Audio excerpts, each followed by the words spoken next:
In the glittering heart of Boston's financial district, a struggling waiter named Marco Reyes serves champagne to people who earn more in a day than he makes in a year. His world revolves around double shifts, unpaid bills, and dreams he's convinced himself to abandon. Then one chaotic Friday evening, everything changes when tech mogul Evelyn Sinclair begins choking at table 12. Without hesitation, Marco springs into action, performing the Heimlich maneuver that saves her life. But before he can even catch his breath, she disappears into the night, leaving behind only a designer scarf and the lingering scent of expensive perfume. What Marco doesn't know is that Evelyn's brush with death has awakened something profound within her, desperate need to find the stranger who showed her more genuine care in 30 seconds than she's experienced in years. But when love crosses the boundaries of social class, can it survive the weight of expectation and the glare of public scrutiny? Before we jump back in, tell us where you're tuning in from, and if this story touches you, make sure you're subscribed, because tomorrow I've saved something extra special for you. The silk scarf lay crumpled on Marco's kitchen table like a question mark made of fabric. He'd been staring at it for 3 days now, ever since that Friday night when his world tilted sideways. The designer label Hermes meant nothing to him except that it probably cost more than his rent. What haunted him wasn't the scarf itself, but the woman who'd worn it. Marco Reyes had learned early that life dealt cards from the bottom of the deck. At 26, he carried the weight of his family's dreams on shoulders that ached from carrying serving trays. His one-bedroom apartment in Southie spoke of a man making do, mismatched furniture rescued from sidewalks, a mattress on the floor, and a kitchen table that wobbled when he ate his daily meal of rice and beans. The walls were bare, except for a single photograph of his parents on their wedding day in El Salvador, their faces bright with the hope he'd inherited and was slowly losing. The real story lived in the closet, buried beneath work uniforms and thrift store clothes. Yellowed sheet music for Nessun Dorma rested in a cardboard box alongside programs from his conservatory days. Marco had once possessed a voice that could fill concert halls, a tenor that made professors weep and audiences rise to their feet. That was before the panic attacks started, before his stage fright became so severe that he'd vomit before every performance, before he'd walked away from a full scholarship because he couldn't bear the thought of failing in front of people. Now he worked double shifts at Le Bernardin, Boston's most pretentious French restaurant, where he served wine that cost more than his monthly income to people who barely acknowledged his existence. The irony wasn't lost on him. He'd trained his voice to sing to thousands, but now he could barely speak above a whisper when taking orders from the wealthy elite. His co-workers at Le Bernardin existed in a rigid hierarchy. Marcel, the head waiter, treated the dining room like his personal kingdom, doling out the best tables to servers who'd been there longest. Sarah, who'd been working there for 5 years, had taken Marco under her wing when he started, teaching him which customers tipped well and which ones to avoid.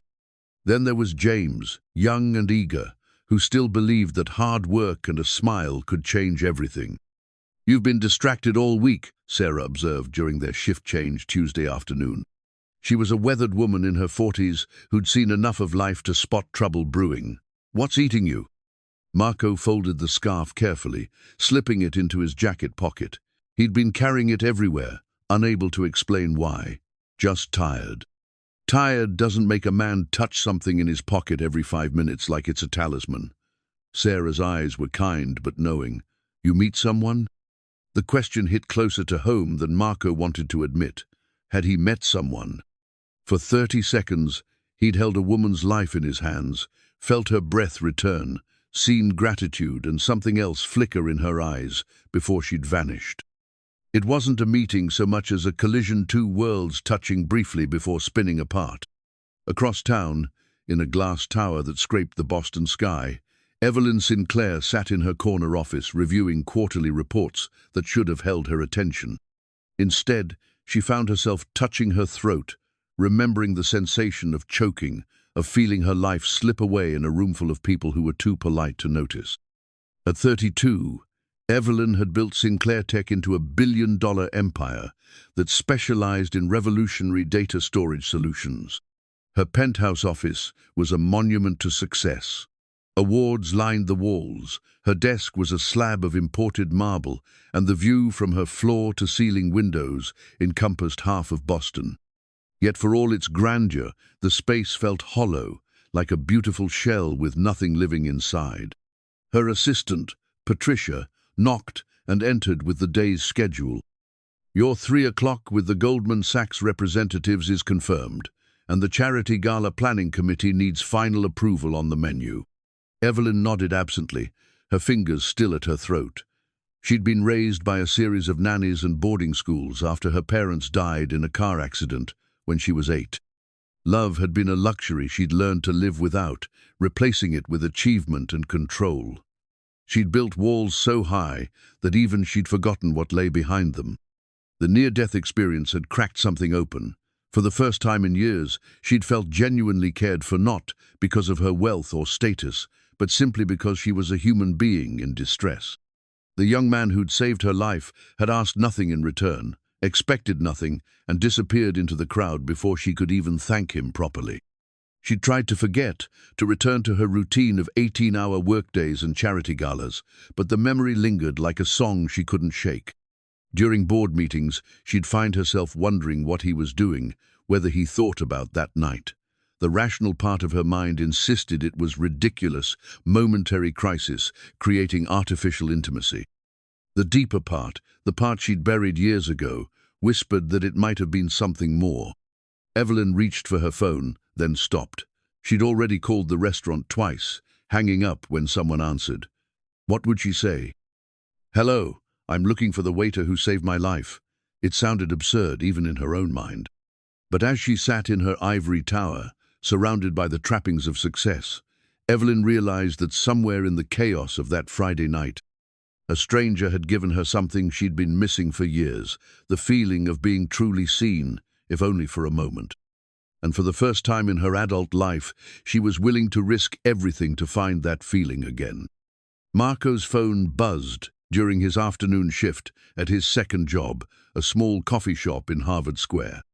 The text was from an unknown number. "We need to talk. I'm the woman from Friday night. Meet me at Café Luna tomorrow at 2 p.m. Please." He stared at the message, his heart racing.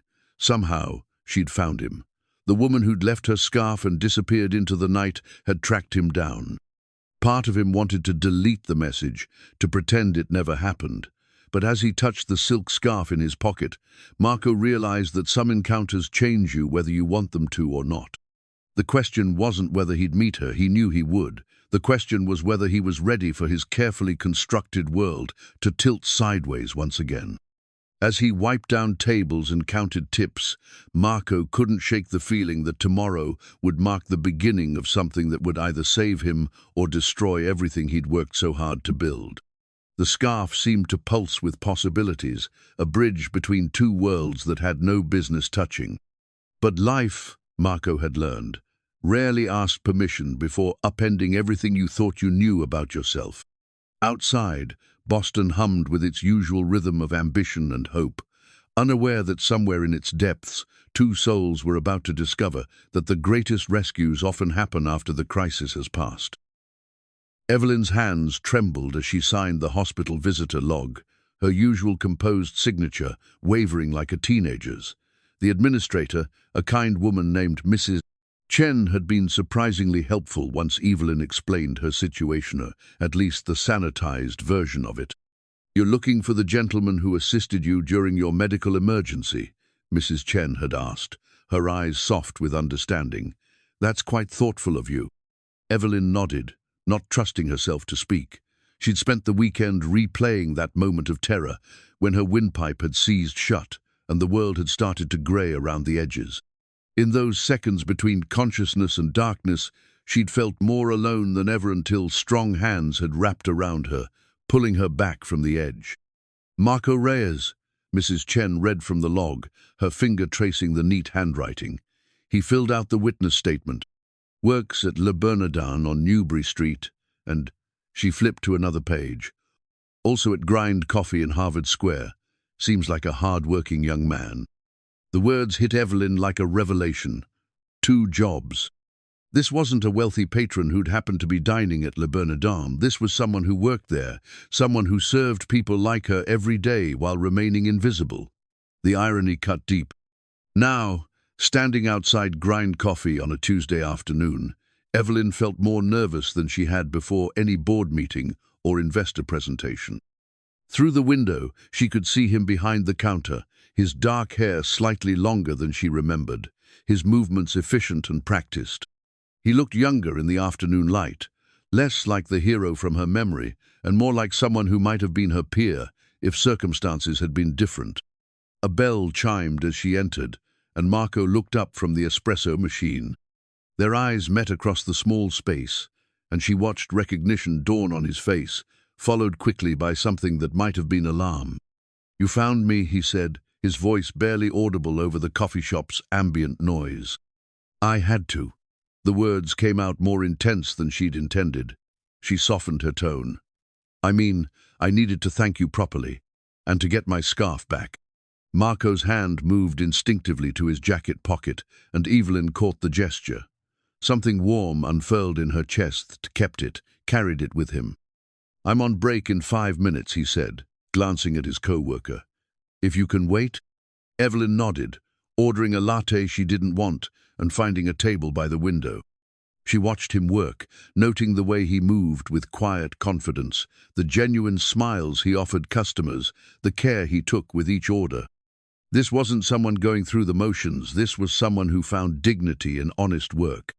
When he joined her 10 minutes later, he pulled the silk scarf from his pocket and placed it on the table between them.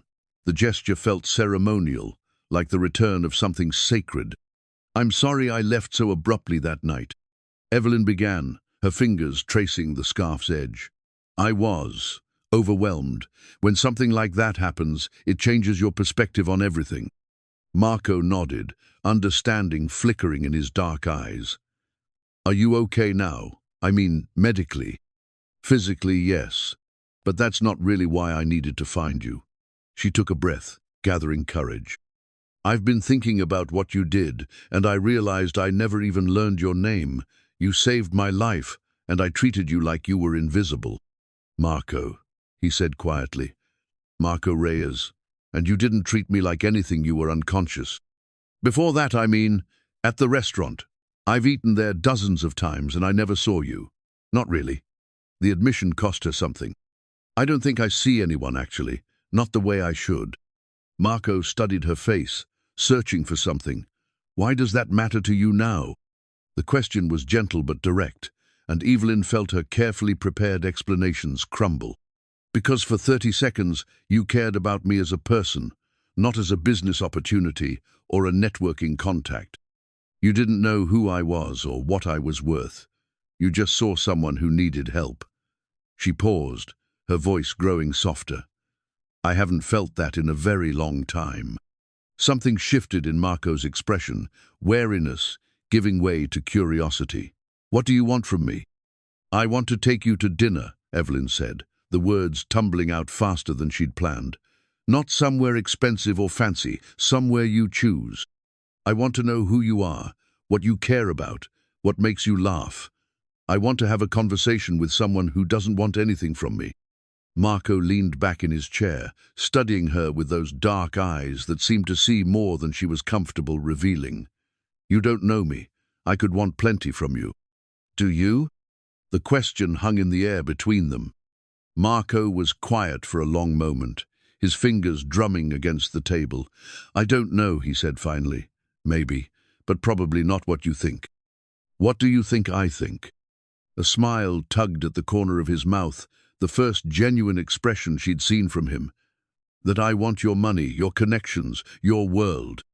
That I'm impressed by your success and want to be part of it." "And you don't?" "Your world scares me," Marco admitted. "I serve people like you every day, and most of them look right through me.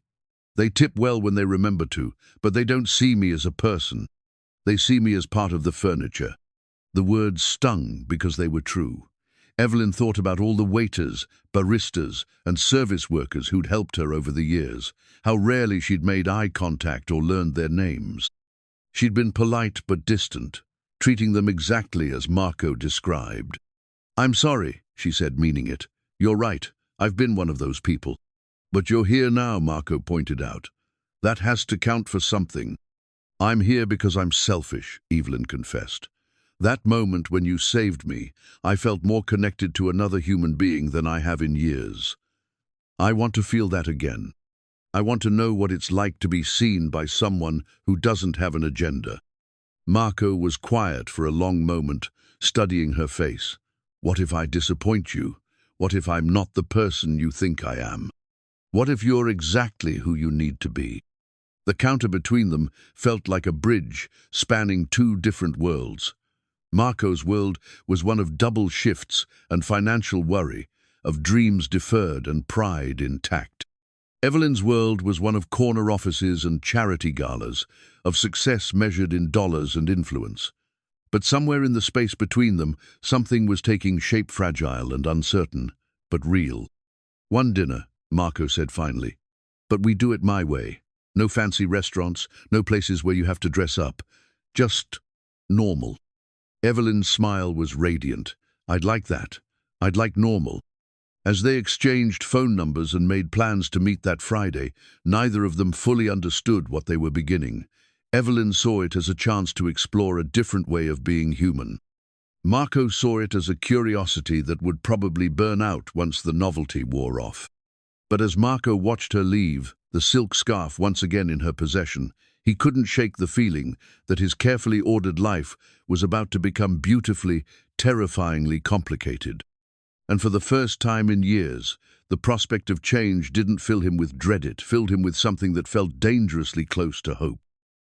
The food truck menu was grease-stained and laminated, the kind of practical beauty that came from years of honest use. Evelyn held it like it was written in a foreign language, her brow furrowed in concentration as she studied the handwritten additions and crossed out items. "What do you recommend?" she asked, and Marco caught the note of genuine uncertainty in her voice. They stood in line at El Corazone, a converted Airstream trailer that served the best Cuban sandwiches in Boston. The Friday evening crowd was a mix of construction workers, students, and locals who discovered that authenticity often came from the most unexpected places. Marco had chosen it deliberately. This was his world, the place where he felt most at home. "Everything's good," Marco said, watching her navigate the uneven sidewalk in shoes that definitely weren't designed for food truck dining. "But if you want the full experience, get the cubano and add extra pickles." Evelyn nodded seriously, as if he'd just given her stock advice. When they reached the window, she stepped forward with the confidence of someone used to being in charge. "I'll have the cubano with extra pickles, please," she said to Rosa, the truck's owner. Rosa's eyes flicked between them, taking in Evelyn's designer clothes and Marco's familiar face. "The usual for you, my Joe?" "You know it," Marco replied, and Evelyn caught the warmth in the exchange, the way Rosa's face lit up when she looked at him.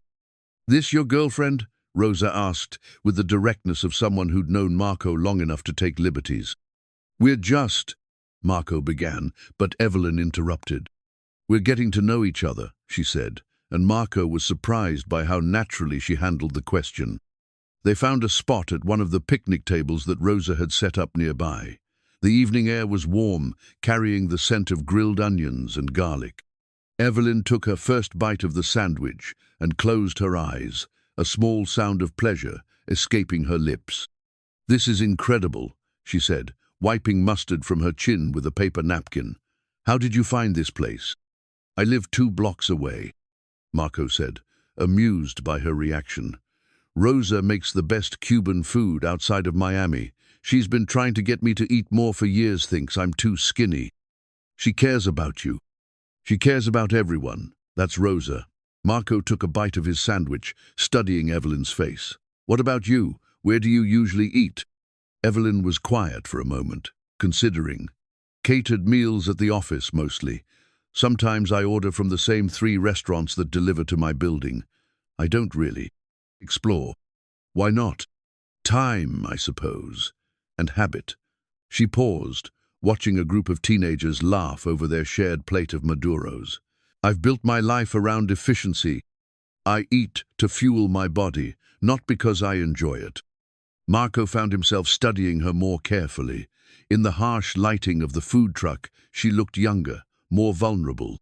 The perfect makeup and styled hair from their first meeting had been replaced with something more natural, more real. What did you want to be when you were little? He asked suddenly.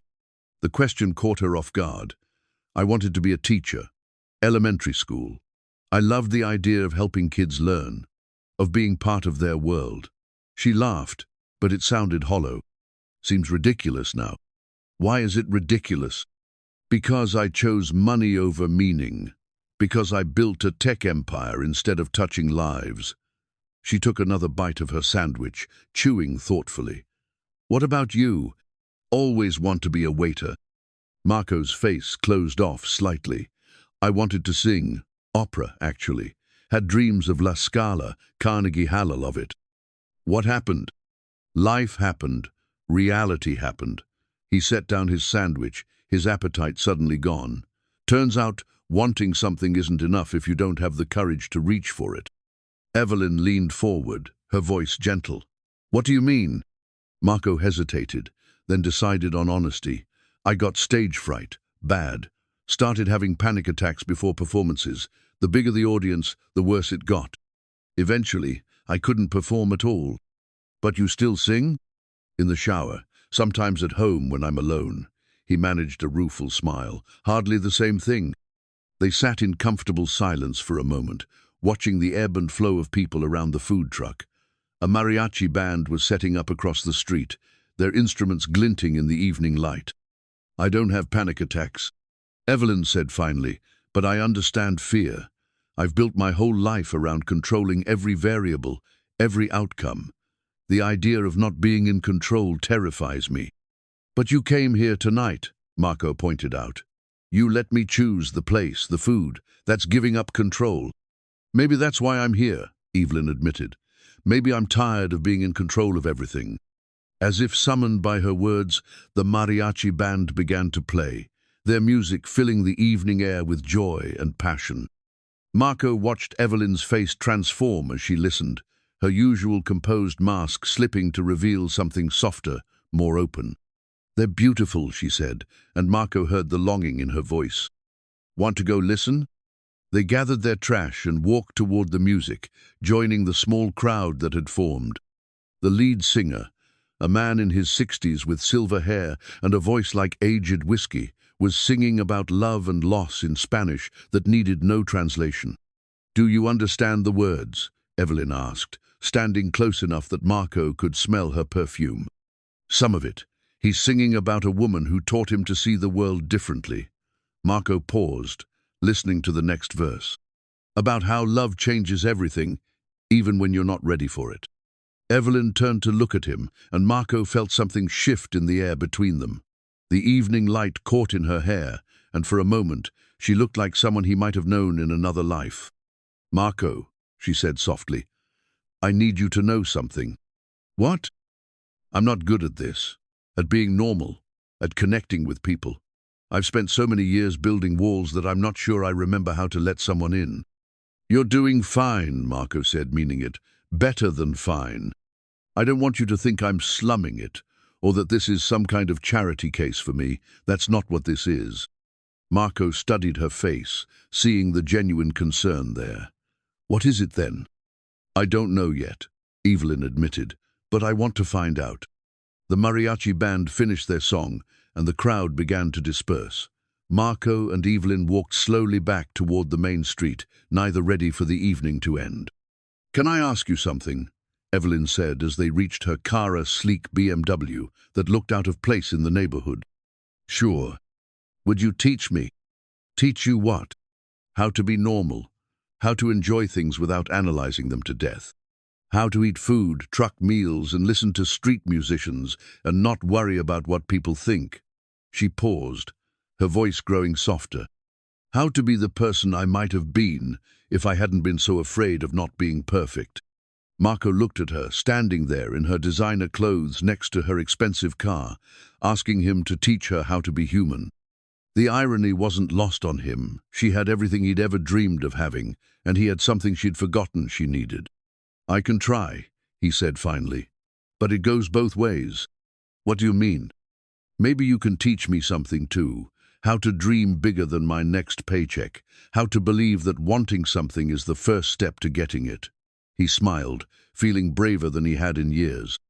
"How to be the person I might have been if I hadn't been so afraid of failing." Evelyn's smile was radiant. "Deal." As she drove away, Marco stood on the sidewalk holding the grease-stained menu from El Corazone, watching her taillights disappear into the Boston traffic. The paper felt significant in his hands, like a map to a new country where anything might be possible. For the first time in years, Marco Reyes was excited about tomorrow. The embossed invitation lay on Evelyn's desk like an accusation. The Boston Children's Hospital Gala. It read in elegant script, "An evening of hope and healing." She'd been planning to attend for months. It was exactly the kind of high-profile charity event that Sinclair Tech needed to be seen at. Board members would be there, potential investors, all the people who mattered in her carefully constructed world. Instead, she found herself typing a text to Marco. "What are you doing tonight?" His response came back quickly. "Working until 9, then probably heading to Tito's with some friends." "Why?" Evelyn stared at the message, her finger hovering over the reply button. Tito's was a dive bar in Southie that she'd driven past 100 times, but never entered. It was the kind of place where people went to drink beer and watch baseball, where conversations happened over pool tables, and the jukebox played songs from the past 3 decades. "Mind if I join you?" she typed, then deleted it, then typed it again. "You sure you want to slum it with the working class?" came his response, and she could hear the gentle teasing in his voice. "I'm sure," she replied, surprising herself with how much she meant it. Patricia appeared in her doorway, tablet in hand. "Miss Sinclair, the car will be here in 20 minutes for the gala." Evelyn looked at the invitation, then at her phone, then at Patricia's expectant face. "Cancel the car. I'm not going." "I'm sorry." "Cancel everything. The dinner, the speech, all of it. Tell them I have a family emergency." Patricia's face went through several expressions before settling on professional concern. "Miss Sinclair, the Goldman Sachs team will be there. The Peterson account depends on this meeting." "Then reschedule it for Monday." Evelyn stood, her decision crystallizing. Some things are more important than business. An hour later, she stood outside Tito's bar, feeling more nervous than she had before any board meeting. The neon sign buzzed and flickered, casting red light on the sidewalk. Through the window, she could see Marco at a high-top table with 3 other people, laughing at something one of them had said. The door opened with a creak that announced her arrival to the entire bar. Conversations didn't stop, but several people glanced her way, taking in her jeans and sweater, the most casual outfit she owned, and still clearly expensive. "Evelyn," Marco stood, his face lighting up with genuine pleasure. "You made it." He introduced her to his friends, Sarah from the restaurant, who studied her with knowing eyes, James, the eager young waiter who couldn't hide his struck expression, and Carmen, a nurse who worked at Mass General and had the kind of direct gaze that suggested she'd seen everything. "So you're the mysterious woman who's got Marco checking his phone every 5 minutes, Sarah said, sliding over to make room at the table. "I don't check my phone every 5 minutes, Marco protested, but his slight blush suggested otherwise. "Every 3 minutes, then," Carmen added with a grin. Evelyn found herself relaxing into the easy banter, the kind of friendship that came from shared experiences and mutual respect. These people genuinely cared about each other, she realized. They weren't networking or calculating advantage. They were just enjoying each other's company. "What do you drink?" Marco asked, heading toward the bar. "I usually have wine. Something light." "They have wine here," James said helpfully. "It comes in a box." The table erupted in laughter, and Evelyn found herself laughing too. "Beer is fine," she called after Marco. As the evening progressed, Evelyn discovered things about Marco that their previous conversations hadn't revealed. He was funny, with a dry sense of humor that caught her off guard. He was generous, buying rounds for the table despite clearly having less money than anyone else. And he was kind in a way that seemed effortless, checking on Sarah's sick mother, remembering that Carmen was studying for her nurse practitioner boards. "You're staring," Marco said, sliding back into his seat after returning from the bar. "Sorry, I was just thinking." "About what?" "About how different this is from what I'm used to." She gestured around the bar. "People here seem happier, more real." "As opposed to fake happy?" Carmen asked, raising an eyebrow. "As opposed to strategically happy," Evelyn clarified. "Where I come from, every smile has a purpose. Every conversation is a transaction." "Sounds exhausting," Sarah observed. "It is." Evelyn took a sip of her beer, surprised by how good it tasted. "I've been exhausted for years without realizing it." "So why do it?" James asked with the directness of youth. "Because I'm good at it. Because it's what I know." She paused, looking around the table at their expectant faces. "Because I thought it was what success looked like." "And now?" Marco asked quietly. "Now I think maybe I've been measuring success wrong." The conversation was interrupted by the arrival of two men, inexpensive, suits clearly not regulars. They approached the table with the kind of confidence that came from always being the most important people in the room. "Evelyn Sinclair," the taller one said, extending his hand. "Richard Peterson, we were supposed to meet tonight at the Children's Hospital Gala." Evelyn's stomach dropped. Of all the bars in Boston, Peterson had to walk into this one. Richard, what a surprise. Indeed, his eyes swept over the table, taking in her companions with barely concealed disdain. "I was hoping we could discuss the partnership we talked about." "This isn't really the time or place," Evelyn said, acutely aware of how her two worlds were colliding. "Of course. Perhaps we could step outside for a moment." Marco watched the interaction with growing understanding. This wasn't just about business, this was about the vast gulf between Evelyn's world and his. He could see the tension in her shoulders, the way she'd suddenly become the composed executive again. "Actually," Marco said, standing, "I was just about to head home. Long day tomorrow." "No, don't," Evelyn began, but Marco was already reaching for his jacket. "It was nice meeting you all," he said to Peterson and his companion, his voice polite but cool. "Evelyn, I'll talk to you later." Evelyn watched him leave, her heart sinking. She could see the hurt in his eyes, the way he'd retreated behind his own walls. Peterson was still talking, something about market projections and strategic partnerships, but all she could think about was the way Marco had looked at her before he left. "Excuse me," she said, cutting Peterson off mid-sentence. "I need to step outside." She found Marco halfway down the block, walking toward the tea station. "Marco, wait." He stopped, but didn't turn around. "It's fine, Evelyn. I get it." "No, you don't." She caught up to him, slightly out of breath. "You don't get it at all. Your business associates show up, and suddenly you're embarrassed to be seen with the help. I understand how it works. That's not what happened, isn't it?" He turned to face her, and she could see the walls going back up. "Look, this was fun while it lasted, but we both knew this was temporary. You have your world, I have mine." "Stop." Evelyn's voice was sharper than she'd intended. "Just stop and listen to me for 1 minute." Marco crossed his arms but didn't walk away.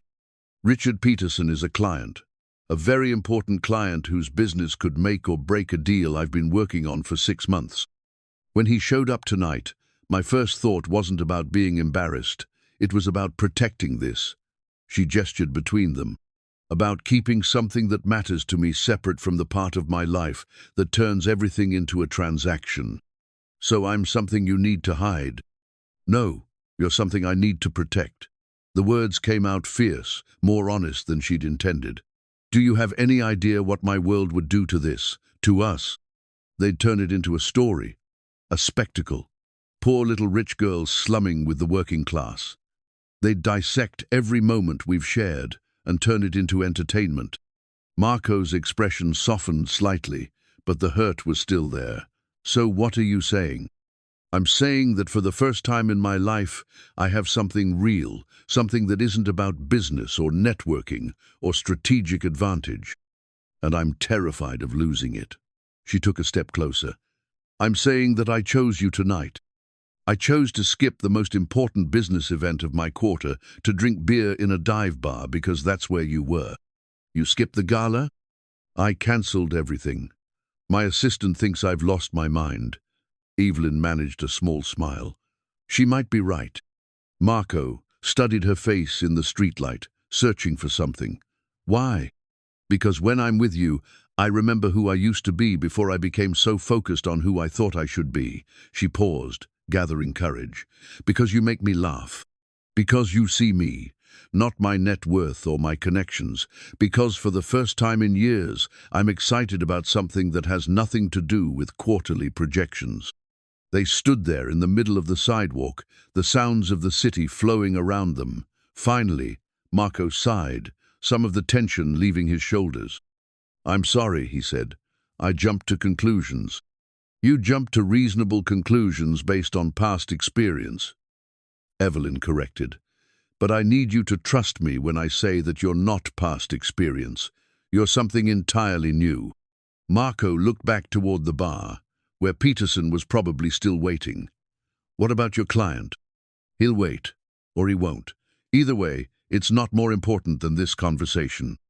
Something shifted in Marco's expression, a wall coming down. You really chose this over a business meeting. I chose you over a business meeting. The words hung in the air between them, more significant than either had expected. This wasn't just about skipping a gala anymore. It was about priorities, about what mattered, about the kind of person Evelyn wanted to be. Come back inside, Marco said finally. Let me introduce you properly to my friends, and if your client is still there, we'll deal with it together. Together? I'm tired of hiding too, Marco admitted. Maybe it's time I stopped acting like I'm not good enough for whatever this is. They walked back toward Tito's, and Evelyn felt something settle in her chest, a feeling of rightness, of choosing correctly. Through the window, she could see Sarah, Carmen, and James still at their table, Peterson nowhere in sight. They left, Marco observed. Good, Evelyn said, surprising herself with how much she meant it. As they re-entered the warm, noisy bar, Sarah looked up with a knowing smile. Everything okay? Everything's perfect, Evelyn said, sliding back into her seat next to Marco. And for the first time in years, she meant it completely. The invitation to the gala was probably still sitting on her desk, a symbol of the world she'd chosen to leave behind for one evening. But as Marco's hand found hers under the table, Evelyn realized she'd made the right choice. Some bridges were worth burning if it meant building something better on the other side. The photograph was small and faded, tucked between the pages of Nessun Dorma like a pressed flower. Evelyn found it while Marco was in the shower, having come over early with coffee and pastries from a bakery she'd discovered in the North End. She hadn't meant to snoop, but the sheet music had been sitting on his kitchen table, and curiosity had gotten the better of her. The boy in the photo couldn't have been more than 8 years old, wearing a white choir robe that was slightly too big for him. His mouth was open in song, his face radiant with pure joy, and his eyes held none of the careful guardedness that she'd come to recognize in the adult Marco. This was a child who believed in the power of his own voice, who trusted the world to listen. That was my first solo, Marco said from the doorway, his voice soft. St. Mary's Church, Christmas Eve. I sang Ave Maria in front of 300 people and wasn't nervous at all. Evelyn looked up, guilt flooding her features. I'm sorry. I didn't mean to pry. It's okay. Marco joined her at the table, his hair still damp from the shower. I don't usually leave that stuff out. You were beautiful, Evelyn said, studying the photo again. You look so confident, so happy. I was. Music was everything to me then. My parents saved for months to pay for voice lessons, even though we could barely afford groceries. He took the photo from her hands, his fingers tracing the edges. My father worked construction, 12-hour days in the sun. My mother cleaned office buildings at night, but they never missed a performance. They must have been so proud. They were. Marco's voice carried the weight of memory. Right up until I quit. Evelyn heard the pain beneath his words, the guilt that he carried like a stone in his chest. What happened really happened, not the simplified version. Marco was quiet for a long moment, staring at the photograph. My senior year at conservatory, I auditioned for a spot with the Boston Symphony's youth program.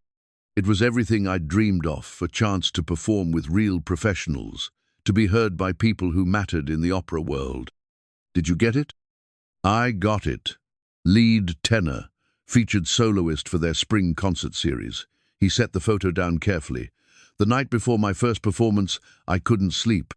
I kept thinking about all the important people who would be in the audience, about how this could change everything. By morning, I was throwing up every 10 minutes. Evelyn reached across the table, covering his hand with hers. Stage fright is normal. Even professional performers get nervous.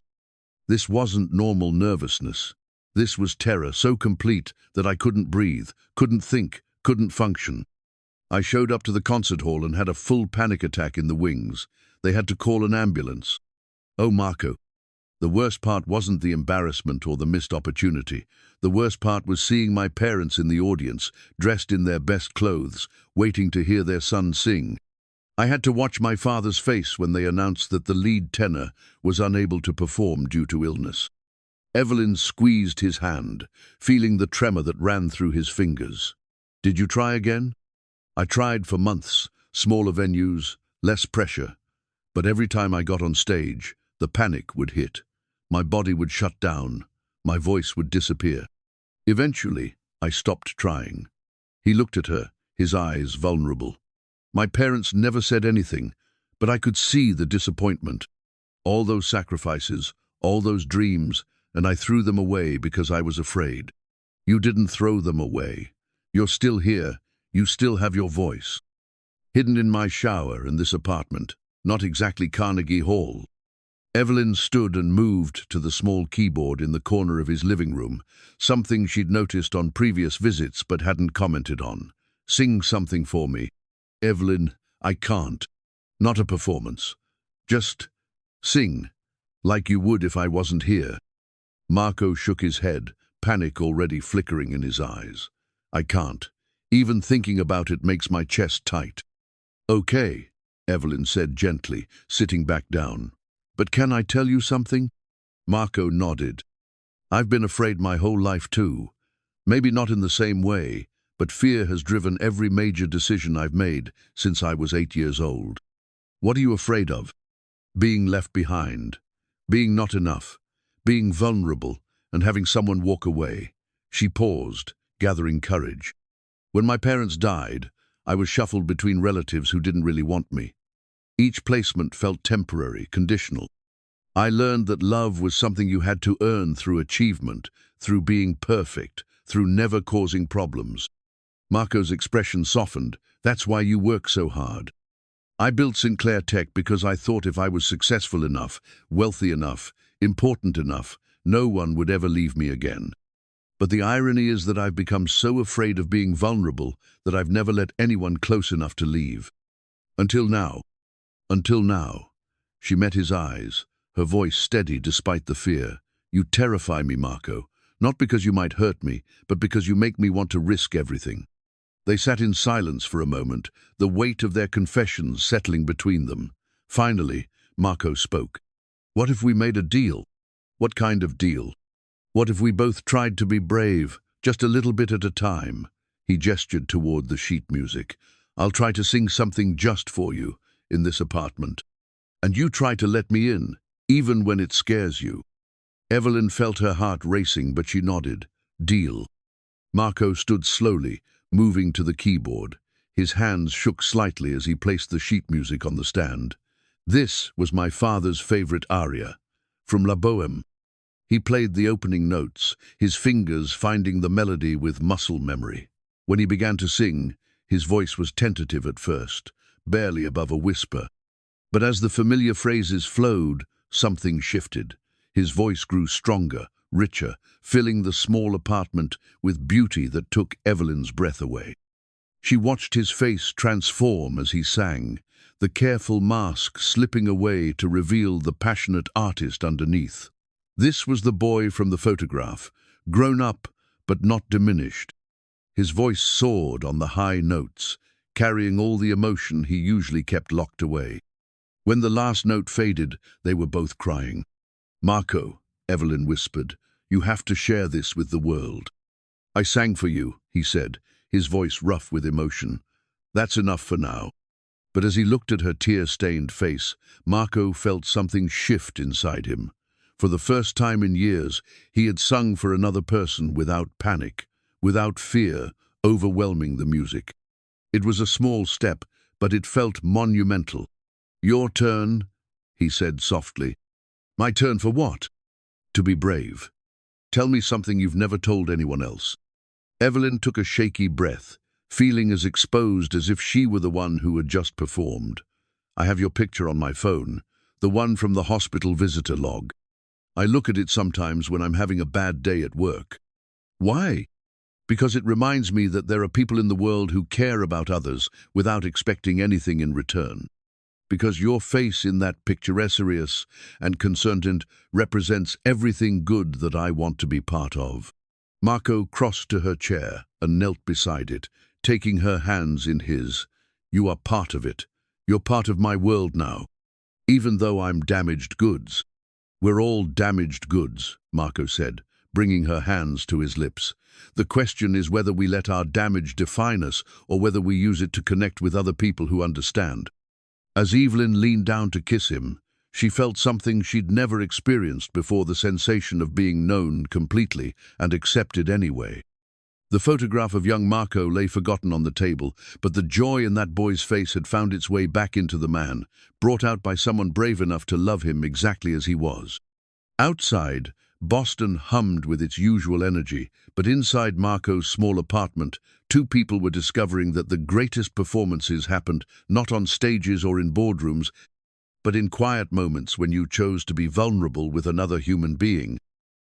The business card was hastily printed, the kind you could get from a machine at the post office, for $5. Marco Reyes. It read in simple black font, "Vocalist." Below that, a phone number and an email address that Evelyn had helped him set up. She'd had it made as a surprise, slipping it into his jacket pocket during one of their evening walks. Marco discovered it while getting dressed for work, and the sight of his name on official cardstock made something tight in his chest loosen and clench simultaneously. He'd been carrying it for 3 days now, pulling it out at random moments to stare at the words that made his secret dream feel suddenly tangible. "You've been distracted all week," Sarah observed during their shift at Le Bernardin. "Good distracted or bad distracted?" "I don't know yet," Marco admitted, refilling water glasses with automatic precision. "Maybe both." The truth was that Evelyn had been making moves behind the scenes, small ones, she assured him, nothing that would put him on the spot. She'd mentioned his voice to a friend who ran a small jazz club in Cambridge, had put in a word with someone who organized acoustic nights at local coffee shops. She swore she hadn't committed him to anything, but Marco could see the excitement in her eyes when she talked about opportunities. His phone buzzed during his break. A text from an unknown number. "Hi Marco, this is David Chen from Crossroads Cafe. Evelyn Sinclair mentioned you might be interested in our open mic nights. We have a spot available this Thursday if you're interested. Very casual, just local artists sharing their work. Let me know." Marco stared at the message, his palms growing sweaty. An open mic night wasn't Carnegie Hall, but it was still performing in front of strangers, still putting himself out there for judgment and potential failure. He could practically hear his heartbeat in his ears. "Everything okay?" James appeared beside him, concern creasing his young face. "Fine," Marco lied, shoving his phone back into his pocket. But it wasn't fine. That evening, when Evelyn arrived at his apartment with Thai takeout and a bottle of wine, Marco was waiting for her with the business card in his hand. "We need to talk," he said before she'd even set down the food. "That sounds ominous." Evelyn studied his face, noting the tension around his eyes. "What's wrong?" "This." He held up the card. "And this." He showed her the text from David Chen. Evelyn's face went through several expressions: confusion, realization, and then something that might have been guilt. I can explain. I hope so, because right now I feel like you're trying to manage my life. That's not what I was doing. Evelyn set down the takeout bags, her movements careful and deliberate. David is a friend, someone I've known for years. We were having coffee last week, and he mentioned that he was always looking for local talent for his open mic nights. Your name came up naturally in conversation. My name came up naturally. I may have mentioned that I'd been seeing someone with an incredible voice. Marco sat heavily on his couch, running his hands through his hair. Evelyn, you can't do this. You can't orchestrate my life like it's one of your business deals. I wasn't orchestrating anything. I was just what? Fixing me? Solving my problems with your connections and your influence? The words came out harsher than he'd intended, but the fear was making him defensive. Evelyn's face went pale. Is that really what you think I'm doing? I don't know what to think. One minute we're taking things slow, getting to know each other, and the next minute you're lining up performance opportunities and having business cards made. It feels like you're trying to turn me into some kind of project. A project? Evelyn's voice was quiet, but Marco could hear the hurt underneath. Is that what you think you are to me? Marco looked at her, standing there in his small apartment, her designer clothes looking out of place among his second-hand furniture. For a moment, all his old insecurities came flooding back, the voice in his head that whispered he wasn't good enough, that someone like her couldn't possibly be interested in someone like him unless she had an agenda. I don't know, he said finally. Maybe. Rich people fix things, right? You see something broken and you throw money at it until it's better. The words hit their target. Evelyn flinched as if he'd slapped her, taking a step back toward the door. Is that really what you think of me? She asked, her voice barely above a whisper. I think you're used to getting what you want. I think you see potential in me that you want to develop, like one of your investments. And I think you're scared, Evelyn said, her own defensive walls going up. I think you're so terrified of failing again that you'd rather stay hidden in this apartment than risk putting yourself out there. Maybe I would. Maybe that's safer than trusting someone who thinks my life needs fixing. They stared at each other across the small room, both breathing hard. Marco could see tears gathering in Evelyn's eyes, but her chin was raised in that stubborn way he'd come to recognize. The business card was a gift, she said quietly. I thought it might make you feel more official, more real as an artist. The coffee shop thing, David really is a friend, and when he mentioned open mic night, I thought of you. Not because I think you need fixing, but because I've heard you sing, and I think other people deserve to experience that beauty too. Without asking me first. You're right. I should have asked. I should have talked to you before I mentioned your name to David. She paused, gathering her thoughts. But Marco, I wasn't trying to manage your life. I was trying to support your dreams. By making decisions for me? By believing in you when you don't believe in yourself. The words hung in the air between them, heavy with truth. Marco felt his anger deflating, replaced by something more complicated, fear mixed with longing, pride tangled with shame. I'm not one of your business ventures, he said, but the heat had gone out of his voice. No, you're not. Evelyn's voice was steady now, resolved. You're someone I care about, someone I'm falling in love with, actually. And when you love someone, you want to see them happy. You want to help them achieve their dreams. But you're right, I went about it wrong. You're falling in love with me? The question slipped out before Marco could stop it, and Evelyn's eyes widened as if she'd surprised herself with the admission. Yes, she said simply. I am. I have been for weeks now. Marco felt his world tilt again, the same way it had that night at Le Bernardin when she'd started choking. But this time, instead of fear, he felt something that might have been hope. I'm falling in love with you too, he admitted. That's what makes this so scary. I've never had anything this good before, and I keep waiting for it to fall apart. Is that what you think will happen? That I'll get bored and move on? I think you'll realize that I'm not who you thought I was, that I'm just a waiter with panic attacks and big dreams that I'm too afraid to chase. Evelyn crossed the room to where he sat, kneeling in front of the couch so she could look directly into his eyes. "Listen to me," she said, her voice fierce with conviction. "I don't care if you never sing in public again. I don't care if you wait tables for the rest of your life. I fell in love with Marco Reyes, not with your potential or your dreams, or some version of you that I think I can create. I fell in love with the man who saved my life, who teaches me how to be normal, who makes me laugh and challenges my assumptions about the world. But you want me to perform. You want me to be the singer I used to dream of being. I want you to be happy. If performing makes you happy, then yes, I want that for you. But if it doesn't, if it only brings you pain and anxiety, then I want you to forget about it and find something else that fills that space in your soul." Marco searched her face, looking for any sign of insincerity, any hint that she was saying what she thought he wanted to hear. But all he saw was love, messy and complicated and real. "I do want to sing," he said quietly. "I want it so much it scares me, but I'm terrified of failing again, of disappointing everyone who believes in me." "Then fail," Evelyn said simply. "Fail spectacularly and publicly, and then get up and try again. Or don't try again, but don't let fear make the decision for you." Marco looked at the business card, still clutched in his hand, then at the woman kneeling in front of him with tears in her eyes and love in her voice. Slowly, he pulled out his phone and found David Chen's message. "What are you doing?" Evelyn asked. "Being brave," Marco said, and began typing his response. The IPO anniversary program lay spread across Evelyn's conference table like a battle plan, its elegant design hiding the warfare that had been raging in Sinclair Tech's boardroom for the past month.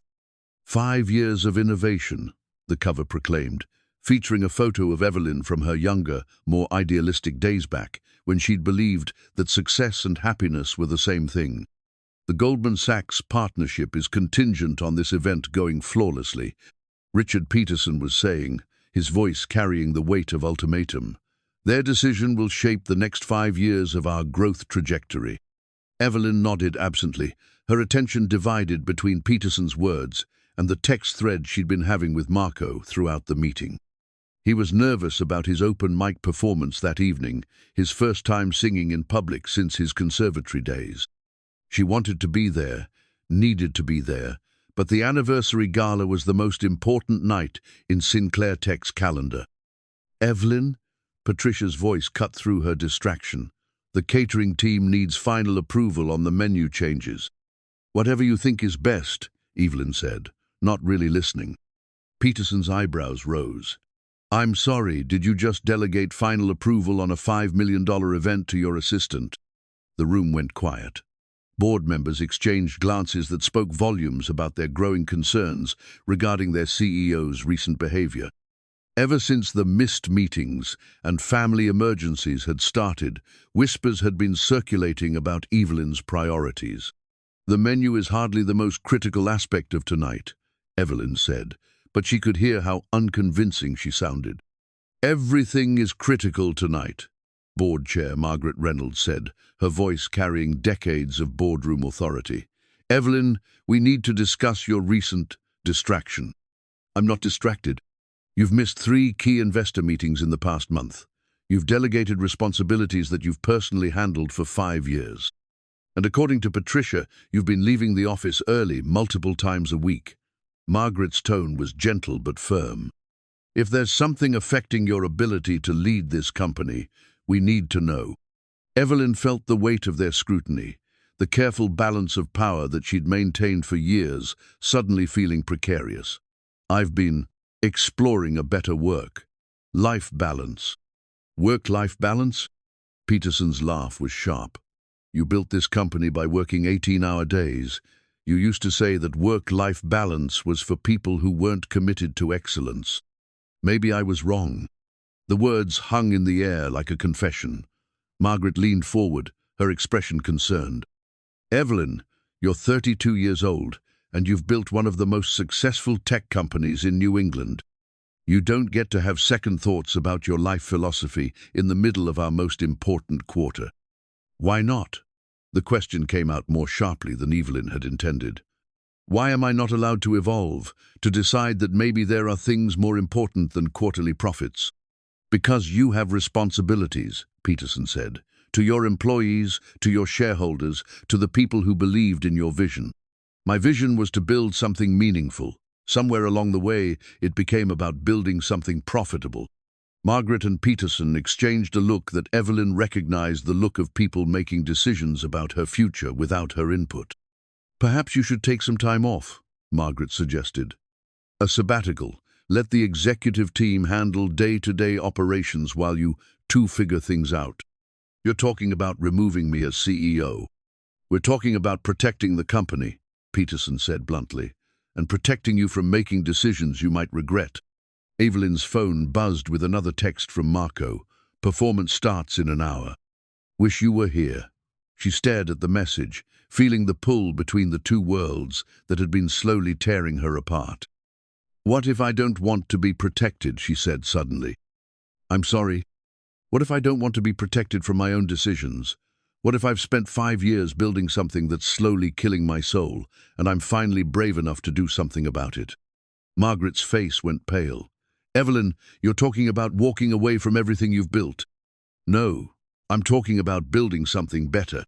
The room erupted in concerned voices, board members talking over each other about fiduciary duty and shareholder value and the importance of stability. But Evelyn was no longer listening. She was thinking about Marco's voice filling his small apartment, about the joy on his face when he sang, about the way he'd looked at her when she'd told him she was falling in love with him. I have an announcement to make, she said, her voice cutting through the chaos. The room fell silent. Tonight, at the anniversary gala, I'm going to propose a new direction for Sinclair Tech. We're going to become a B corporation with a mission that goes beyond profit maximization. We're going to use our success to fund community initiatives, starting with a performing arts center that will provide free programming for underserved neighborhoods. You can't be serious, Peterson said. I've never been more serious about anything in my life. Evelyn stood, gathering the anniversary program. And I'm going to announce my engagement to the man who's teaching me what success actually looks like. Engagement? Margaret's voice was faint. To whom? To a waiter named Marco Reyes, who has more integrity in his little finger than most of the people I do business with. The room exploded again, but Evelyn was already walking toward the door. She had a speech to rewrite and a life to reclaim. As she passed Patricia's desk, she paused. Cancel my afternoon appointments and have my driver meet me downstairs in 5 minutes. Where are we going, Miss Sinclair? To buy an engagement ring, Evelyn said, surprising herself with how right the words felt. And then to Harvard Square to watch the man I love sing in public for the first time in 10 years. Patricia's eyes widened. But the gala preparation will happen without me for a few hours. Some things are more important than business, Patricia. I'm just finally learning what they are. As the elevator doors closed behind her, Evelyn could hear the concerned voices of her board members echoing down the hall. They thought she was having a breakdown, throwing away everything she'd worked for on a romantic whim. Maybe they were right. But as she scrolled through her contacts to find the number for the jewelry store where she'd bought her watch last year, Evelyn realized that for the first time in her adult life, she was about to make a decision based on love rather than strategy. The thought terrified and exhilarated her in equal measure. The anniversary program crinkled in her hand as she clutched it, its carefully planned schedule about to be completely upended. Tonight, instead of giving a speech about market dominance and fiscal responsibility, she was going to stand in front of Boston's business elite and announce that she'd found something more valuable than all of their combined portfolios. She was going to bet everything on love, and she couldn't wait to see what happened next. The elevator opened onto the parking garage, where her driver was already waiting. As they pulled out into Boston traffic, Evelyn felt lighter than she had in years. She was about to turn her entire world upside down, and it felt like the most sensible thing she'd ever done. Behind them, in the glass tower that had been her kingdom, her board members were probably already planning her replacement. But ahead of them, somewhere in a small coffee shop in Harvard Square, The man who'd saved her life was about to discover that sometimes the best performances happen when you stop performing and start living. The anniversary program caught the afternoon light as she tossed it onto the seat beside her. 5 years of building an empire, and she was about to trade it all for something infinitely more precious. Chance at genuine happiness with someone who saw her soul instead of her stock price. Some decisions changed everything, and for the first time in her life, Evelyn Sinclair was ready for everything to change. The architectural plans covered every surface of Marco's kitchen table, blueprints for dreams that had seemed impossible just hours ago.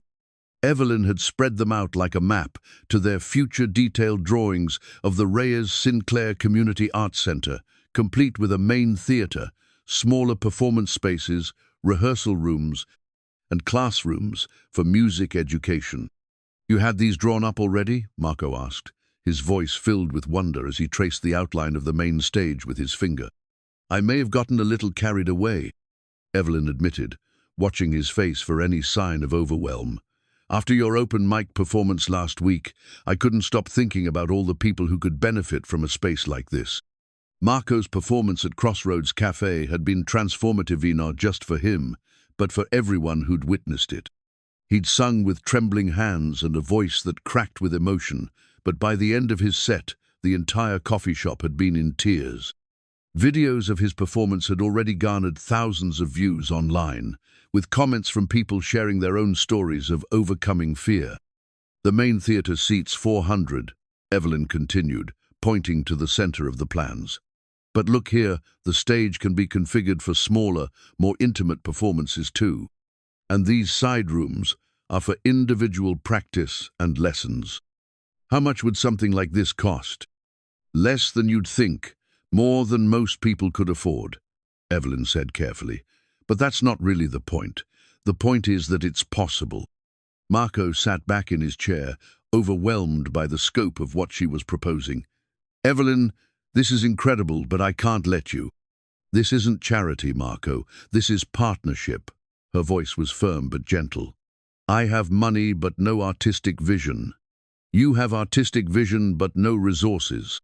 Together, we could create something that neither of us could build alone." The plans represented more than just a building. They represented a complete reimagining of what their relationship could become. Not patron and artist, not savior and saved, but true partners working toward a shared goal. "What about your company? Your board isn't exactly thrilled with your recent decisions." Evelyn's smile was rueful. "Let's just say that tonight's announcement is going to be interesting. Margaret Reynolds has been calling every hour, and Peterson has threatened to pull Goldman Sachs's investment if I don't return to my senses. Maybe you should listen to them. Maybe this is all moving too fast." "Marco, look at me." Evelyn reached across the table, taking his hands in hers. "I've spent my entire adult life playing it safe, making calculated decisions based on projected outcomes. Where has that gotten me? Rich and miserable, successful and alone. But you've built something incredible. Sinclair Tech is a monument to my fear of being abandoned again. Every acquisition, every strategic partnership, every late night at the opposite was all about building walls so high that no one could get close enough to leave me." She squeezed his hands. "You taught me that the only way to avoid being alone is to risk letting someone in." Marco studied her face, seeing the determination there, but also the vulnerability. "What exactly are you planning to announce tonight?" "That I'm restructuring the company as a benefit corporation. That our primary mission is going to be social impact, not just profit maximization. That we're funding community initiatives, starting with this arts center." She paused, her voice growing softer. "And that I'm marrying the man who saved my life and taught me what really matters." "Evelyn." Marco's voice was barely a whisper. "Are you proposing to me?" "I'm planning to propose to you, tonight, in front of 300 of Boston's most influential people, live-streamed to thousands more." She smiled, nervous but resolute. "Unless you have any objections." Marco felt his world tilt yet again, the way it had been tilting constantly since that Friday night when their lives had collided. You want to propose to me at your company's anniversary gala? I want to show the world what success actually looks like. Not quarterly profits or market share, but finding someone who makes you want to be brave. The weight of what she was suggesting hit him fully. Evelyn, the media attention alone would be insane. You'd be gambling your entire career on love, on us, on the belief that there are more important things than maintaining the status quo. She stood, moving around the table to kneel beside his chair. Marco, I know this is crazy. I know it's public and dramatic and completely opposite to how we've been taking things slow and private. But I also know that I've never been more certain of anything in my life. What if I say no? Then I respect your decision and figure out a different way to announce the company changes. What if I say yes but can't handle the attention? What if the publicity ruins what we have? Then we deal with it together. We figure it out as we go, the way couples do. Marco looked around his small apartment, at the life he'd built from careful choices and limited dreams. Then he looked at the architectural plans spread across his table, at the woman kneeling beside him with hope and terror warring in her eyes, at the future they could build together if they were brave enough to reach for it. "There's something I need to tell you first," he said. Evelyn's face went pale. "Okay. I love you. I'm completely, terrifyingly in love with you. And the thought of standing up in front of hundreds of people while you propose makes me want to throw up. But the thought of not being with you makes me want to die a little." He reached for her hands, pulling her up so she was standing between his knees. "So yes. Yes to the proposal. Yes to the arts center. Yes to whatever chaos comes next." Evelyn's smile was radiant. "Really? Really, but I have one condition. Anything. After you propose and after the media circus dies down, I want to sing for you again. Just you, in this apartment, the way we did that first time. Deal?" She leaned down to kiss him, and Marco tasted salt on her lips, tears of relief and joy and anticipation for what they were about to set in motion. As they held each other in the small kitchen surrounded by blueprints for their shared future, both of them understood that in a few hours their private love story would become public property. The thought was terrifying and exhilarating in equal measure. "Are you ready for everything to change?" Evelyn asked against his lips. "I've been ready since the night I saved your life," Marco replied. "I just didn't know it yet." Outside, Boston was preparing for another ordinary evening, unaware that somewhere in a converted warehouse in the financial district, two people were about to prove that the most extraordinary things happened when you stopped being afraid of extraordinary risks. The architectural plans rustled as they moved, blueprints for a dream that was about to become beautifully, publicly, irrevocably real. The microphone gleamed under the ballroom's crystal chandeliers, a silver wand that could either make or destroy everything Evelyn had built over the past 5 years.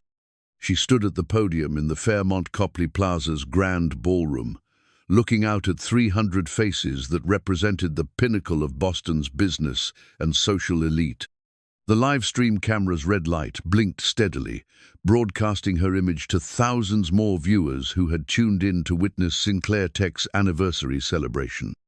Behind her, a massive screen displayed the company's achievements, revenue charts climbing skyward, innovation awards, headlines about her being named one of Forbes' 30 under 30 and later 40 under 40. It was a monument to everything she had been, everything she was about to walk away from. "Good evening," she began, her voice steady despite the butterflies performing aerial maneuvers in her stomach. "5 years ago, I stood in front of investors in a conference room, not much bigger than a closet, trying to convince them that data storage could change the world." Polite laughter rippled through the audience. In the front row, Margaret Reynolds sat, with her arms crossed, her expression carefully neutral. Peterson was 2 tables over, his jaw tight with the knowledge that whatever Evelyn was about to say, it wasn't going to follow the script they'd agreed upon. "I was 27 years old, convinced that success meant working harder than everyone else, sleeping less than everyone else, and wanting it more than anyone else was willing to want it." Evelyn's eyes swept the crowd, finding familiar faces, investors who'd believed in her, employees who'd built the company alongside her, competitors who'd underestimated her. And for 5 years, that philosophy worked. We grew from 3 employees to over 400. We went from operating out of my apartment to having offices in 6 cities. We disrupted an entire industry and created solutions that companies around the world depend on. The applause was genuine, warm. These people were proud of her, proud to be associated with her success. Patricia stood near the back of the room, tablet in hand, ready to manage whatever chaos was about to unfold. But tonight, I want to talk about what success actually means. Evelyn paused, her hand instinctively moving to her throat, the same gesture she'd made countless times since that Friday night when her life had changed direction. 3 months ago, I nearly died in a restaurant not far from here. A murmur went through the crowd. This wasn't in any of their prepared talking points. I was choking, surrounded by hundreds of people, and I realized that despite all my success, despite all my achievements, I was completely alone. No one in that room knew me well enough to notice I was in distress. No one cared enough to look beyond their own conversations and see that another human being needed help. Margaret's face had gone pale. She was already reaching for her phone, probably texting other board members. I was saved by a stranger, a waiter who had no idea who I was, what I was worth, or what I might be able to do for him in return. He saved my life because it was the right thing to do, because he saw another person in need and acted without hesitation. Evelyn's eyes found Marco in the crowd, standing near the side entrance where he'd been waiting as planned. He was wearing a suit she'd bought him the first time she'd seen him in formal weekend. His face was a mixture of pride and terror. That stranger taught me something that 5 years of business school and countless leadership seminars never did, that the measure of a life isn't what you accumulate, but what you give. Not what you achieve, but whom you serve. Not how high you climb, but how many hands you reach down to pull up with you. The murmuring in the crowd was growing louder. People were exchanging glances. Phones were appearing as guests began live, tweeting what was clearly becoming more than a standard corporate celebration. Which is why tonight I'm announcing a fundamental change in Sinclair Tech's mission. Evelyn's voice grew stronger, more confident. Effective immediately, we will be restructuring as a certified benefit corporation. Our primary goal will no longer be maximizing shareholder value, but creating positive social impact. The room erupted, not applause, confusion, concern, voices raised in alarm. Peterson was on his feet, his face red with anger. Margaret was frantically typing on her phone. But Evelyn pressed on, her voice cutting through the chaos. Our first initiative will be the creation of the Reyes Sinclair Community Arts Center, a fully funded performance and education space that will provide free programming to underserved communities throughout Greater Boston. She gestured toward the screen behind her, where Patricia had queued up the architectural renderings. The beautiful blueprints filled the massive display, showing a building that looked like a palace built for dreams. This center will be named for the man who saved my life and then taught me how to live it. Evelyn's voice grew softer, more personal, as she looked directly at Marco. Marco Reyes, would you please join me on stage? The crowd turned as one to follow her gaze. Marco stood frozen for a moment, his face visible panic as hundreds of eyes focused on him. Then, slowly, he began walking toward the stage, each step carrying him further from his old life and deeper into whatever came next. The ballroom fell silent except for the sound of his footsteps on the marble floor and the whispered conversations of people trying to understand what they were witnessing. Cameras flashed as he climbed the steps to the stage, photographers capturing the moment when Boston's tech darling publicly connected herself to a man most of the crowd had never seen before. "Marco," Evelyn said as he reached her side, her voice gentle but amplified by the microphone. "I told you I was going to do this in front of everyone." "I remember," he said, his voice barely audible but picked up by the sound system. "I'm still terrified." Laughter rippled through the crowd, not polite social laughter, but genuine amusement at his honest admission. 3 months ago, You saved my life without knowing anything about me except that I needed help. Evelyn continued, taking his hands in hers. Tonight, I want to ask you to save it again. The room fell completely silent. Even the servers had stopped moving, everyone holding their breath for what came next. Marco Reyes, Evelyn said, her voice carrying to every corner of the ballroom and to thousands of viewers watching online. Will you marry me? The wedding ring was simply platinum band that caught the ballroom lights without trying to compete with them. Evelyn had chosen it deliberately, wanting something that spoke of partnership rather than possession, commitment rather than conquest. It rested in the small velvet box that she pulled from her jacket pocket, her hands steady despite the magnitude of what she was doing. Marco stared at the ring, then at her face, then at the sea of expectant faces stretching out before them. The silence in the ballroom was complete, as if 300 people were collectively holding their breath. "Evelyn," he whispered, barely audible even with the microphone, "you're serious." "I've never been more serious about anything in my life." The weight of the moment pressed down on them both. This wasn't just a proposal, it was a public declaration that would change everything. Marco's hands were trembling as he looked at the woman kneeling before him in her designer gown, surrounded by Boston's elite, asking him to be her partner in front of the world. "Yes," he said suddenly, his voice cracking with emotion. "Yes, of course, yes." The ballroom erupted, not the polite applause of a corporate event, but genuine celebration, people on their feet, cheering, cameras flashing like lightning strikes. Even some of the board members who'd been looking murderous moments before were clapping, caught up in the infectious joy of the moment. Evelyn slipped the ring onto Marco's finger, then stood to kiss him as the crowd roared its approval. For a moment, they were lost in each other, the chaos around them fading to background noise. But then Marco pulled back, his eyes wide with sudden realization. "I can't," he said, loud enough for the microphone to catch. The celebration faltered, confused murmurs replacing the cheers. "I can't just say yes and let you do all the brave things," Marco continued, his voice growing stronger. "If we're going to do this, if we're going to build something together, then I need to give you something too." "Marco, you don't need to." "Yes, I do." He looked out at the crowd, his stage fright warring with something deeper, the need to match her courage with his own. "You just risked everything to tell the world that I matter to you. The least I can do is show them why." Before Evelyn could ask what he meant, Marco had stepped back to the microphone. "Most of you don't know me," he said, his voice carrying across the silent ballroom. "I'm the guy who serves your drinks at fancy restaurants, who makes your coffee, who you don't really see because people like me are supposed to be invisible." His words carried the weight of years of feeling overlooked, of serving people who looked through him as if he were furniture. "But I'm also someone who used to sing, someone who gave up on music because I was too afraid to fail in front of people." He glanced at Evelyn, drawing strength from her encouraging smile. "Tonight, the woman I love just showed me what courage looks like. She risked her career, her company, everything she's built, to tell you that some things matter more than success." The crowd was completely silent now, sensing that something extraordinary was happening.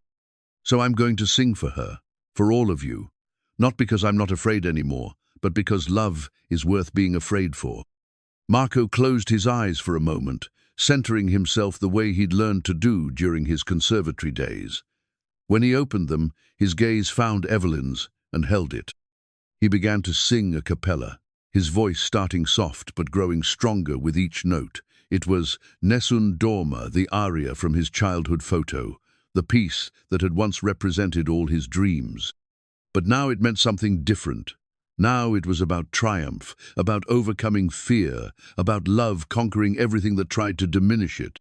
His voice soared through the ballroom, filling every corner with sound so beautiful that several people began to cry. This wasn't the tentative performance from the coffee shop, this was Marco unleashed, his full voice finally free from the constraints of fear and self-doubt. The high notes rang like cathedral bells, and when he reached the climactic "Vincero, I will win the word," echoed through the room like a promise. He would win over his fear, over his doubts, over every voice that had told him he wasn't good enough. When the last note faded, the silence stretched for a heartbeat before the ballroom exploded in applause unlike anything Evelyn had ever heard. People were on their feet, shouting, cheering, some openly weeping at the raw beauty of what they'd just witnessed.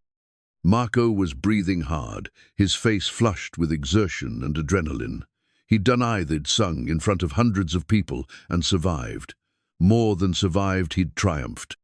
"That," Evelyn said into the microphone, her voice thick with emotion, "is why I'm marrying him. That is what courage sounds like." She threw her arms around Marco, kissing him as the crowd continued its thunderous applause. Phones were everywhere now, capturing the moment, sharing it with the world. Proposal Goals was already trending on social media, along with Sinclair Tech Love and Opera Waiter. But in the middle of the chaos, Marco and Evelyn found a pocket of calm. They held each other on the stage, surrounded by noise and light and celebration, but focused only on each other. "I can't believe you just did that," Evelyn whispered in his ear. "I can't believe you just proposed to me on live television," Marco whispered back. "Any regrets?" Marco looked out at the crowd, at the cameras, at the world that was about to descend on their previously private love story. He saw Margaret Reynolds looking shell-shocked, Peterson talking animatedly on his phone, Patricia managing a steady stream of interview requests from reporters who'd gotten wind of the story. Their quiet life was over. Everything was about to change. "Not one," he said, meaning it completely. As they finally broke apart and faced the crowd together, hand in hand, Evelyn caught sight of a familiar face in the back of the room. Rosa from the food truck had somehow made her way into the gala, tears streaming down her face as she cheered for the young man she'd been feeding and encouraging for years. This was their community now, not just Boston's elite, but everyone who'd supported them, believed in them, and celebrated love in all its messy, beautiful, complicated forms. The ring on Marco's finger caught the light as he waved to the crowd, a simple band that represented the most complex decision either of them had ever made. They'd chosen each other, chosen love, chosen to build something together that was bigger than either of them could create alone. And as the applause continued to wash over them, Marco and Evelyn knew that whatever came next, media attention, board meetings, skeptical families, and public scrutiny, they would face it together. The fairy tale was just beginning. The Arts Center sign gleamed in the autumn sunlight, its letters casting crisp shadows on the brick facade of what had once been an abandoned warehouse in Jamaica Plain. Reyes Sinclair Community Arts Center. It read in elegant script, and below that, in smaller letters, where every voice matters. 6 months had passed since the proposal that broke the internet, and the world had changed in ways both predictable and surprising. The engagement video had been viewed over 50 million times, spawning countless think pieces about love, class, and the responsibility of wealth. Some called it the ultimate fairy tale. Others dismissed it as elaborate publicity stunt. But for Marco and Evelyn, standing together before the building that represented their shared vision, none of the external noise mattered. "Ready?" Evelyn asked, her hand finding Marco's as they approached the entrance where a small crowd had gathered for the opening ceremony. "As ready as I'll ever be," Marco replied, though his voice held none of the tremor that once would have accompanied such an admission. The months following their engagement had been a whirlwind of media attention, board battles, and difficult conversations about the future of Sinclair Tech. Margaret Reynolds had resigned in protest, taking 2 other board members with her. Peterson had made good on his threat to pull Goldman Sachs' investment, but other investors drawn by the company's new mission and the story behind it had stepped in to fill the gap. The transition hadn't been easy. There had been sleepless nights when Evelyn questioned whether she'd thrown away everything she'd built for a romantic ideal. There had been moments when Marco felt overwhelmed by the public scrutiny, when photographers followed them to the grocery store and strangers felt entitled to opinions about their relationship. But there had also been unexpected joys. Letters from young people, inspired by their story. Donations pouring in from around the world to support the Arts Center. Invitations to speak about courage, authenticity, and the courage required to live according to your values rather than others' expectations. "Before we go in," Marco said, stopping on the sidewalk, "I need to tell you something." Evelyn's heart skipped, the old fear of abandonment flickering to life. "What?" "I love you more today than I did 6 months ago. More than I did when you proposed. More than I thought was possible." His eyes were serious, intent. "Building this together, facing all the chaos together, it's made me realize that the best adventures are the ones you don't take alone." Relief and joy flooded through her. "Even when I get obsessive about budget spreadsheets. Especially then, someone has to keep track of the money while I'm picking out paint colors for the dressing rooms." They laughed, the easy intimacy of couples who'd learned to navigate each other's quirks and still choose each other daily. The ring on Marco's finger now, accompanied by a wedding band, they'd exchanged in a small ceremony 2 months prior, caught the light as he gestured toward the building. Inside, the arts center was everything the blueprints had promised and more. The main theater featured a stage that could accommodate everything from intimate acoustic sets to full orchestral performances. Smaller studios lined the hallways, already booking with local artists eager to teach and learn. The lobby displayed photographs from the center's first programs, children's choir rehearsals, adult art classes, senior citizens learning to use digital music equipment. "Marco!" Rosa's voice carried across the lobby as she approached with a group of familiar faces from their old neighborhood. She'd become one of the center's most enthusiastic supporters, using her food truck to cater events and spreading word about programs throughout the community. "Rosa, you made it." Marco hugged her warmly, then introduced her to several board members and local officials who'd come for the opening. "Mijo, I'm so proud of you," she said, tears in her eyes. "Your parents would have been so proud too." Marco's expression grew soft. His parents had passed away in a car accident during his first year of college, one of the reasons he'd been so afraid to pursue music professionally, fearing that failure would dishonor their sacrifices. But standing in the center they'd helped inspire, surrounded by people making art and music, he felt their presence and their approval. The opening ceremony was simple but meaningful. Local children performed songs they'd learned in the center's first music classes. A teenage poet shared verses about finding her voice. Marco sang not an aria this time, but a folk song in Spanish that his father had taught him, his voice carrying easily through the space without amplification. When it was Evelyn's turn to speak, she looked out at the diverse crowd that filled the theater, wealthy donors sitting next to teenage students, local families alongside business leaders, everyone united by the belief that art and community mattered. 6 months ago, I thought success was about building walls high enough to protect yourself from disappointment," she began. "This center represents a different kind of successity, measured not by what we accumulate, but by what we create together." She spoke about the programs they'd planned: scholarships for young artists, performance opportunities for seniors, collaborations with local schools, and partnerships with community organizations. But more than the programs, she talked about the philosophy behind the center, that everyone had a voice worth hearing, a story worth telling, a dream worth supporting. "My fiancé taught me that the most important rescues happen not in moments of crisis, but in the daily choice to see each other, to support each other, to believe that we're all better when we lift each other up." As applause filled the theater, Marco watched Evelyn's face and saw not the controlled executive he'd first met, but the teacher she'd dreamed of becoming as a child. She'd found a way to help people learn and grow, just not in the classroom she'd once imagined. After the ceremony, as the crowd mingled and explored the building, Marco and Evelyn found themselves alone on the main stage. The theater was empty now, except for the lingering warmth of community and celebration. "Sing something," Evelyn said, settling into a seat in the front row. "What would you like to hear?" "Something that makes you happy."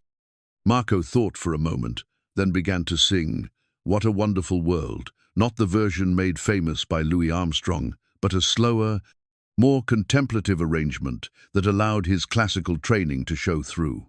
His voice filled the empty theater with warmth and hope, transforming the simple lyrics into something profound. As he sang about trees of green and red roses too, about friends shaking hands and really saying, "I love you," Evelyn felt tears on her cheeks.